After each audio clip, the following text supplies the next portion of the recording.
Well, a very good afternoon and a warm welcome back to the channel. It's mid-February 2024 and those of us in the Northern Hemisphere that are warm, dry motorcycle riders, as opposed to cold and wet motorcycle riders, will be preparing our motorcycles for the upcoming motorcycling season.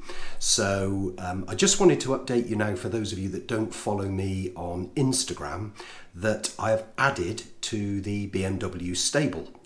I guess this makes me a little bit of a BMW fanboy, but I still have the K1600. I still love the K1600. I've loved my adventures, my GS Adventure and my GS's, I should say. And actually the K1600, which is now 18 months old, I did the 6,500 mile month round trip to the top of Norway, so Nordkapp at the top of Norway, round through Finland and back down through Europe with Sean on his 1250 RT. So the two of us took a month out last June to do that. I am preparing the video and I hope to have that out in a month or two. It might even be 5 or 6 episodes, unfortunately, if you can actually stand it, but I'll do a little bit of a summary video after that as well of some of the things to look out for if you want to do that, and obviously release the routes that we did as well, which may or may not be handy to those that also want to try it. We also went for 9 days around the Picos de Europa and Pyrenees in September, and I also went away in, I think it was probably August 2022 on the K1600. In fact, the first trip I did, and that was on my own to a relative's wedding for a week in the Dordogne in France. So that motorcycle, 18 months old, has actually done somewhere in the region now of 12,500 miles. So I've certainly used that a bit. Anyway, back to today's conversation, and that is that during 2020 and the lockdowns for COVID, BMW started to hint at this motorcycle that they were building from their 100 years of heritage, the largest boxer engine they'd ever built at 1800 cc's, the exposed chrome-plated drive shaft, the black colouring, the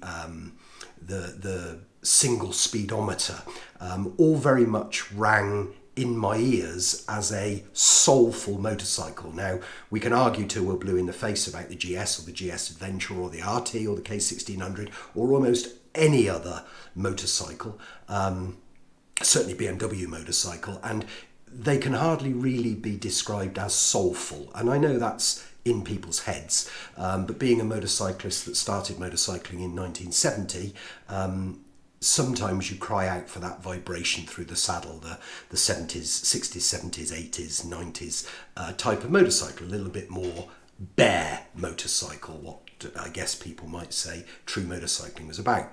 As they teased these adverts through during 2020, it sort of pricked me interest and I started to watch them, to the point where I asked the dealer to let me know when they were released. Anyway, this became the BMW R18 Cruiser, 1800cc horizontally opposed boxer engine, push rods, as I say, exposed drive shaft, all of those things, and it really appealed to me until they launched it, and it turned out this motorcycle was 21,000 quid.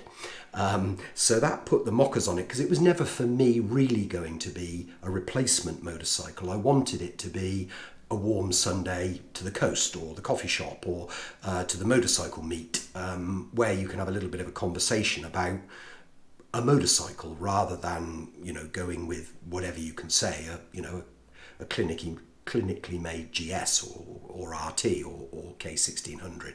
So a little bit more of a conversation piece, if you like, or a soulful type of motorcycle. So anyway, when I heard the price, it was like, no. I'm not a very rich person, and I certainly couldn't afford 21,000 quid on a second motorcycle. I did, however, say to my mates that I didn't feel it was really going to be a bike that was going to hold its value greatly, and it might be one of those bikes that people buy and then just keep forever. So it could go one of either ways. As it happens, and to my benefit, I'd say the price is tanked. They've got several models. They keep blowing out new models. I think it maybe is doing relatively well against Harley and Indian. Maybe it's doing okay in the US, but certainly in this country, they are really tanking in price. My limit was 10 grand, and I told everybody around me, when they come down to 10 grand, I'll look to get one. So we were coming back from the motorcycle live show in November, and I thought I'll go on Auto Trader. I was a passenger in the car, so went on to Auto Trader, max 10 grand, R1800, private sellers only. The reason I did private sellers, nothing against dealers, but a dealer's going to want to take probably 1,000 quid or 1,500 quid out of a sale, and therefore I thought that it probably would be better to look for private sellers. And there was one motorcycle, 9950. Now, that motorcycle became destined to be in my shed. It was 15 miles away. It was registered September 2020. It had had two owners, which was the dealer. He had it as a demonstrator, and then the person who I bought it off, and they bought it 6 months from new, with I think 380 or 410 miles on the clock.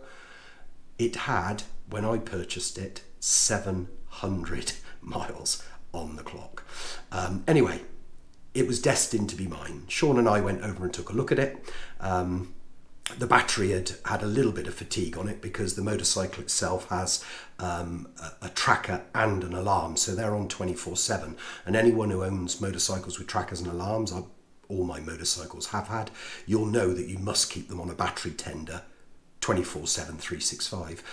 I keep mine on a Optimate 4 Canbus edition. That's what my K1600 is on, and that's the same ones that my GS and my GS Adventures have been on.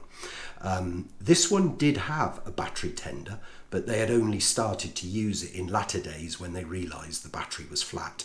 So that was the BMW Motorrad Canbus auto charger, which I think is about a couple of £100. But that was sat there, and it was saying that the bike was only registering 80% of its full capacity. And anybody who has got one of these big boxer engines will realise that it needs all of its battery cranking power to be able to get that, to work. Anyway, the motorcycle started, but it very much was a one click over, and fortunately it kicked in and started. I wouldn't have expected a motorcycle, despite being 3 years old, with only 700 miles on the clock, to have anything wrong with it, and truly it didn't. You'll be able to see when I show you some of the footage of this and some of the pictures of it that it is absolutely immaculate. Anyway, me being me and rather not tyre kick, I offered them 9,750 if they threw in the battery charger, and they accepted. That also came with, technically an R18 First Edition, and that also came with this big box, and the box contains a hat, a leather big buckled belt, it contains chrome and replacement copper tank badges and the badge for the front of the engine cover, and also this massive really heavy coffee table book on BMWs. And if you look on eBay, you'll see that these are being sold separately for about 250 quid. So it came with absolutely everything that the motorcycle was shipped out with, effectively. I've now put a brand new Exide battery on it, which has a slightly upgraded 440 amps of cold cranking amps against 400, so slightly upgraded, but you really can't get away with a dodgy battery on this bike. They threw in the BMW charger, so the bike is now in my shed. Both of them have auto chargers running through the Canbus system, and I'm just really looking forward to taking this out with me. I think realistically, it's a motorcycle I'll probably never sell. It's not that I'm rolling in wealth, but I knew I was happy to pay under 10 grand. I've now got a motorcycle that if in 2 years' time it's worth 7.5, it's worth 7.5. Eventually it gets to a point where it's worth more to me than it is in second-hand value. I'll refer you as well to my mate Sean, who has I think a 2011 Triumph Rocket 3, which is the 2.3 litre 3-cylinder Triumph. He's got that as a second motorcycle because I think a dealer offered him 6 grand for it or 4 grand for it. Truly, it's worth more than that to him. He's had it since new. So that's the motorcycle that I've now got. It's not a replacement. I will carry on riding the K1600. The K1600 will likely be sold for my next all-round touring motorcycle, and will get you into the channel when, as and when that gets sold. I've only had it 18 months now, so it can certainly wait a little while longer. But hopefully now we'll be doing a little things on the R18. I'm not sure what I'm going to do. I'm not looking necessarily to start to add lots of accessories to it, because part of the attraction for me is that it's soulful. It's a little bit back to basics.